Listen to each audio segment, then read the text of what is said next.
Nous allons parler aujourd'hui du phénomène fascinant de formation d'un œuf. Vous savez, dans l'ovaire de la poule se trouve un innombrable nombre d'ovules qui sont à différents stades de développement. Toutes les 24 à 26 heures, l'ovule le plus mature va se libérer. C'est le début de la formation de l'œuf. Donc l'ovule est libéré, il passe dans l'oviducte et c'est ça qui va constituer, avec un ajout de lipides et autres, le jaune d'œuf. Donc le jaune d'œuf est le premier élément qui se forme. Ensuite, ce jaune d'œuf va passer dans la conduite et s'entourer dans un premier temps de l'albumène.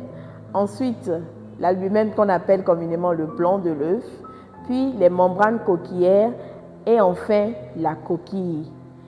Et c'est un processus qui dure globalement 24 à 26 heures. C'est pour ça que chaque semaine, une poule qui est en bonne activité est capable de nous donner jusqu'à 6 voire 6,7 œufs en moyenne. Le passage et la formation de la coquille est l'élément dont nous allons parler avec insistance aujourd'hui, parce que pour réussir à avoir une bonne coquille, il faut que dans l'appareil digestif de la poule au moment de la formation de l'œuf, il y ait du calcium disponible. Quand ce n'est pas le cas, la poule est obligée de puiser dans ses réserves et c'est ça qui crée les phénomènes courants qu'on appelle paralysie, parce qu'elle commence par puiser du calcium dans ses réserves et elle finit par arrêter de pondre parce qu'elle n'a plus d'éléments pour y arriver.